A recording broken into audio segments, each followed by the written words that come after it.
안녕하세요. 자동차에 거주는 남자 이상입니다. 오늘 소개해드릴 차량은 수입차 시장에서 꾸준히 상승세를 이어오고 있는 볼보입니다. 볼보 중에서도 플래그십 세단인 S90 페이스리프트 소식인데요. S90은 제네시스 G80과 벤츠 E클래스, BMW 5시리즈와 경쟁하는 세그먼트 차량입니다. 다만 후륜구동이 아닌 전륜구동 방식을 가지고 있는 플래그십 세단인데요. 볼보는 SUV에서 강한 두각을 나타내고 있지만 S60이 출시된 후에는 세단에 대한 인기도 지속적으로 이어지고 있고요. 이번 S90 페이스리프트를 통해서 더 많은 소비자들을 만족시킬 수 있을 것 같습니다. 그렇다면 올 9월에 새롭게 출시되는 볼보 S90 페이스리프트는 어떤 특징을 가지고 있을지 저 자동차에 거주는 남자와 함께 살펴보시죠. 먼저 볼보라는 브랜드가 가지고 있는 최근 특징을 한번 살펴보겠습니다. 볼보는 2019년부터 내연기관 엔진 생산 중단을 발표한 브랜드인데요. 순수 가솔린과 순수 디젤 생산을 모두 중단하고 모터를 보조 동력원으로 하는 하이브리드 계열 차량과 전기차 위주로만 생산한다고 밝혔습니다. 그 결과 새롭게 출시된 S90 페이스리프트 또한 순수 내연기관 파워트레인은 없습니다. 자세한 내용은 잠시 후에 파워트레인 부분에서 설명드리도록 하고요. 또한 볼보는 모든 신차의 최고 속도를 180km/h로 제한하였는데요. 안전의 대명사인 브랜드답게 고속주행은 더 큰 사고를 낳기 때문에 최고 속도를 180까지만 허용한다고 합니다. 이번에 출시되는 S90 페이스리프트도 이 부분이 적용되었는지 궁금한 부분이고요. 그리고 아시는 분들은 알고 계시겠지만 볼보는 폴스타라는 고성능 브랜드를 가지고 있었습니다. 고성능 브랜드인 폴스타를 전기차 브랜드로 전환했습니다. 현재 볼보는 고성능 모델보다는 친환경 모델에 더 우선순위를 두고 있죠. 그래서 앞으로의 볼보가 더욱 기대되는 이유이기도 합니다. 지리자동차에게 인수되고 나서 계속해서 상승세를 이어나가고 있는 볼보 자동차입니다. 이번에는 신형 S90 페이스리프트에 새롭게 적용된 파워트레인을 살펴보겠습니다. 페이스리프트이지만 주력 엔진을 싹 바꿔버릴 정도로 신경을 썼는데요. 페이스리프트 시 내외관을 풀체인지처럼 바꾸고 정작 파워트레인은 변함이 없는 국내 브랜드와는 대조적인 모습입니다. 원래 S90의 엔진은 디젤과 가솔린 그리고 플러그인 하이브리드로 포지셔닝 되어 있었는데요. 페이스리프트가 되면서 48V 마일드 하이브리드 시스템을 적극 도입했습니다. 이번 S90은 총 3가지 라인업인데요.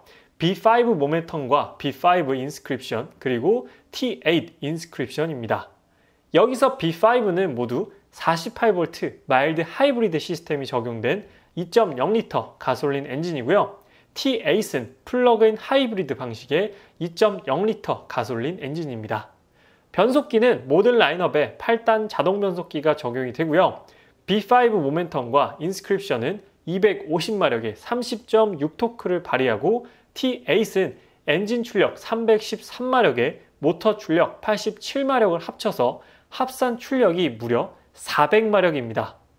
여기서 간단히 48V 마일드 하이브리드 시스템에 대해 설명드리면 기존의 차량에 있던 12V 배터리 외에 48V 전압의 배터리를 하나 더 추가하여서 엔진은 본연의 일에 집중할 수 있게 하여서 엔진 출력을 좀 더 높이고요. 연비 효율도 증가시켜서 오토 스탑앤고 상황 시에는 훨씬 부드러운 시동 꺼짐과 켜짐까지도 경험할 수 있게 됩니다.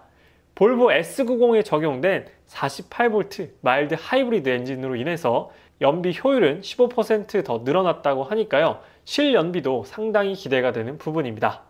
그리고 디젤 엔진은 출시되지 않는다는 점 꼭 기억해 주시면 되겠습니다. 다음은 볼보 S90 페이스리프트의 차량 크기를 경쟁 모델과의 비교를 통해 알아보겠습니다. S90은 이번에 페이스리프트가 되면서 전장과 휠 베이스를 모두 늘렸는데요. 전륜구동 세단의 최대 장점인 공간 효율성을 아주 극대화했습니다. 제네시스 G80, 벤츠 E클래스, BMW 5 시리즈와 비교해 볼 텐데요. 전장은 볼보 S90이 5m가 넘습니다. 5m가 넘으면 대형 세단으로 들어가는데 이번 볼보 S90 같은 경우에는 국내에서 롱 휠베이스 버전만 판매가 된다고 합니다. 그렇기 때문에 롱 휠베이스 버전이라서 5m가 넘는 엄청난 길이의 전장을 가지고 있다라고 보면 되고요. 전폭 같은 경우에는 제네시스 G80이 가장 넓습니다. 현재 제가 지금 G80을 타고 있는데 전폭이 정말로 넓다라는 걸 항상 주차장 갈 때마다 느껴지는 부분이고요. 전고 높이 같은 경우에는 BMW 5 시리즈가 가장 높은 전고를 가지고 있습니다. 그리고 실내 공간 휠베이스는 볼보 S90이 가장 넓은 휠베이스를 가지고 있습니다. 제네시스 G80보다도 더 넓은 휠베이스를 가지고 있는데요. 역시나 전륜구동 세단답게 가장 넓은 거주성을 보여줍니다. 휠베이스도 G80보다 더 크다는 걸 감안해 봤을 때 정말로 공간이 매력적이다 라는 사실을 확인해 볼 수 있기 때문에 구매 예정인 분들은 한번 크기를 참고해 주시고요. 다음은 가장 중요한 가격을 경쟁 모델과 함께 살펴보겠습니다. 볼보 S90 페이스리프트는 세 가지 라인업이라고 말씀드렸는데요. 기본 모델인 B5 모멘텀은 6,030만원, B5 인스크립션은 6,690만원, 최상위 모델인 플러그인 하이브리드인 T5 인스크립션은 8,540만원입니다. 이 금액은 개소세가 반영되지 않은 금액이기 때문에 개소세가 반영이 되면 좀 더 금액은 낮아질 겁니다. 하지만 볼보는 할인이 상대적으로 많은 브랜드가 아니기 때문에 이 정도의 가격을 생각하고 계시면 될 것 같고요. 제네시스 G80은 이제 깡통 모델이 5,291만원부터 시작해서 추가 옵션에 따라 가격은 천차만별입니다.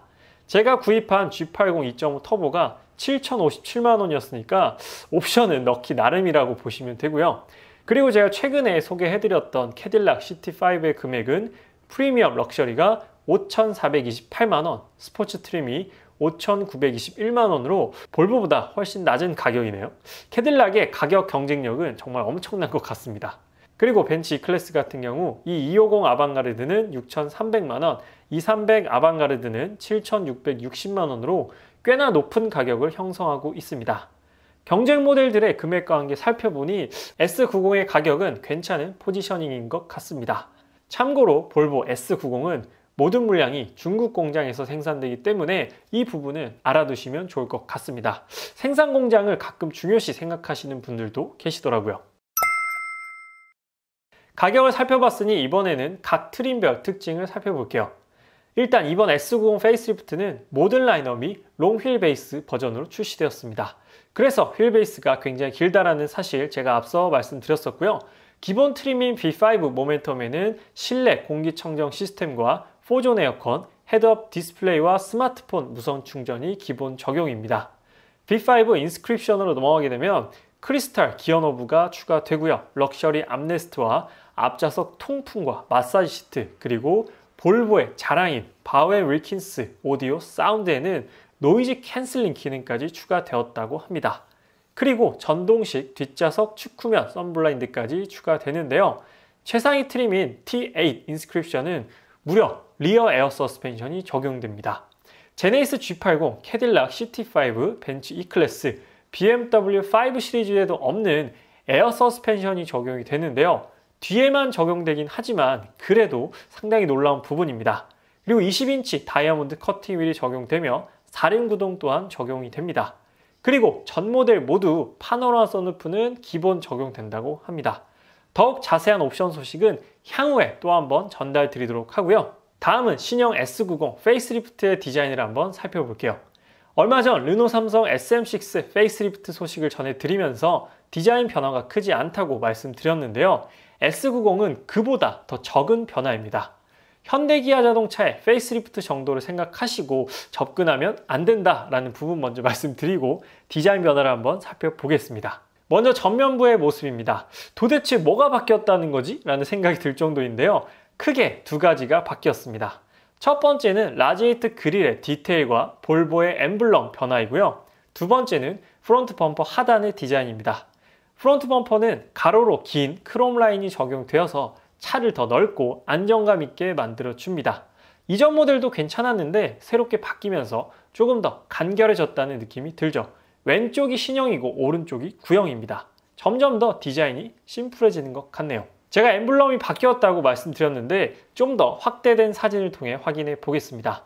왼쪽이 페이스리프트가 된 S90이고요. 오른쪽이 구형 S90입니다. 신형 S90의 엠블럼이 훨씬 입체적인 모습을 하고 있는데요. 차이점을 발견하셨을까요? 좀 더 고급스럽게 디자인이 바뀐 것 같은데 실물로 보면 좀 더 매력적일 것 같습니다. 별거 아닌 부분일 수도 있는데 이런 부분까지 세심하게 신경을 썼습니다. 측면부를 살펴보게 되면 정말 다른 점은 이 휠을 제외하고는 전혀 찾아보기 힘들 정도로 정말 유사한 모습을 보여주고 있습니다. 전륜구동 모델이지만 후륜구동 못지않은 비율을 자랑하는 것이 S90의 측면 디자인 특징이라고 볼 수 있는데요. 전륜구동 세단치고 정말 비율을 잘 뽑아낸 것 같아요. 다음은 후면부 디자인입니다. 후면부도 역시나 거의 동일하지만 테일램프 내부의 그래픽 변화와 범퍼 하단의 디테일 변화가 있습니다. 범퍼 하단은 전면부와 유사하게 더욱 깔끔하게 처리되었고요. 전체적으로 볼륨감이 느껴지는 후면부의 모습은 그대로 유지했습니다. 테일램프 그래픽의 변화는 확대된 사진을 통해 좀 더 자세히 살펴볼게요. 왼쪽이 구형, 오른쪽이 신형인데요. 좀 더 얇고 선명해진 것이 특징입니다.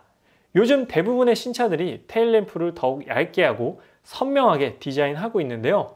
디자인적으로도 멋지지만 기능적으로도 멀리서 봐도 테일램프가 한눈에 선명하게 잘 보일 것 같습니다. 익스테리어에 이어서 인테리어를 살펴볼 텐데요. 인테리어는 정말 바뀐 부분을 찾아볼 수 없었습니다. 그만큼 기존 디자인의 완성도가 높다는 부분이기도 한데 보통 디자인을 변경하지는 않더라도 디스플레이 크기를 키운다거나 핸들의 디자인을 바꾼다거나 하는 정도의 변화를 좀 주는데 이번 S90 페이스리프트는 그마저도 전혀 변경되지 않았고 인스크립션 사양에는 모두 크리스털 기어 노브가 적용된다는 점 외에는 디자인적인 변화는 없습니다. 기존 오너들에게는 반가운 부분이면서도 신차를 구매하는 소비자 입장에서는 조금 아쉽게 느껴지기도 하네요. 너무하다 싶을 정도로 안 바뀌었어요. 좀 무성의하다는 생각이 들기도 한데 중앙 디스플레이 크기라도 좀 더 키워졌으면 좋았을 텐데 말이죠. 오늘은 9월에 출시되는 볼보의 플래그십 세단 S90 페이스리프트에 대한 소식을 전해드렸는데요. 최근 한 조사에서 소비자들이 다시 구입하고 싶은 자동차 브랜드를 조사했는데요. 2위가 벤츠였고 3위가 포르쉐였습니다. 1위는 어디였을까요? 바로 볼보였습니다. 볼보의 판매량은 BMW나 벤츠에 비해서 많이 적은 편이지만 양적인 성장보다는 질적인 성장을 목표로 해서 차근차근 성장해 나가는 것 같습니다. 실 오너들에게 만족도가 상당히 높은 브랜드로서 저도 볼보를 언젠간 한번 꼭 소유해보고 싶긴 합니다. 사실 저희 집 바로 앞에 볼보 전시장이 있고 서비스 센터도 위치해 있기 때문에 환경적으로 아주 좋은 컨디션을 가지고 있기 때문에 좀 부담이 적기도 하죠. 하반기에 이 세그먼트에서 정말로 치열한 경쟁이 예상되는데요. E클래스와 5 시리즈 페이스리프트도 출시되고요. 캐딜락 CT5의 출시와 볼보 S90의 출시까지 제네시스 G80이 살아남기 쉽지 않아 보입니다. 그래서 오늘 볼보 S90 페이스리프트에 대한 리뷰는 여기서 마치도록 하고요. 아직 자동차에 거주는 남자 구독 안 하신 분들께서는 구독하시면 볼보에 대한 소식뿐만 아니라 다양한 자동차 소식을 꾸준히 받아보실 수 있습니다. 지금까지 자동차에 거주는 남자 이상이었습니다. 시청해주셔서 감사합니다.